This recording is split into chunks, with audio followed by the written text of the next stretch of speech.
প্রযুক্তি বিশ্ববিদ্যালয় বুয়েটে ভারতের ইসরায়েলের জাতীয় পতাকার অবমাননার পর কলকাতায় বাংলাদেশ উপ হাই কমিশনের সামনে সে দেশের পতাকা পোড়ানোর অভিযোগের তীব্র নিন্দা জানিয়েছে বিদেশ মন্ত্রক।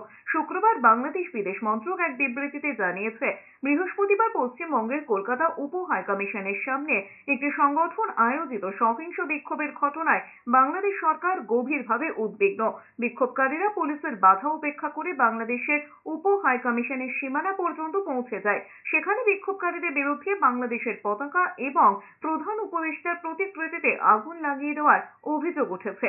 বর্তমানে পরিস্থিতি নিয়ন্ত্রণে আছে মনে হলেও বাংলাদেশ উপ হাই কমিশনের সদস্যরা নিরাপত্তাহীনতায় ভুগছেন।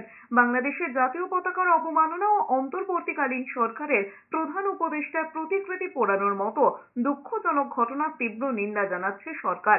ভবিষ্যতে এই ধরনের ঘটনা রুখতে প্রয়োজনীয় পদক্ষেপ নিতে ভারত সরকারকে আহ্বান জানিয়েছে বাংলাদেশ। একই সঙ্গে বাংলাদেশ সরকার কলকাতার উপ হাই কমিশন সহ ভারতে অবস্থিত বাংলাদেশের সমস্ত কূটনৈতিক মিশন এবং কূটনীতিক কর্মকর্তা ও সব কর্মী নিরাপত্তা নিশ্চিত করতে দিল্লির কাছে আহ্বান জানিয়েছে। বাংলাদেশের কিছু মানুষজন আমাদের দেশের জাতীয় পতাকাকে রেখে হাঁটাচলা করছে, অপমান করছে, এটা আমরা মেনে নিতে পারিনি। আমাদেরকে পীড়া দিয়েছে, ব্যথা দিয়েছে। সাথে সাথে যিনারা ছিলেন, দুজন দায়িত্বশীল অফিসার ছিলেন, তারা আমাদের সাথে সহমত হয়েছে।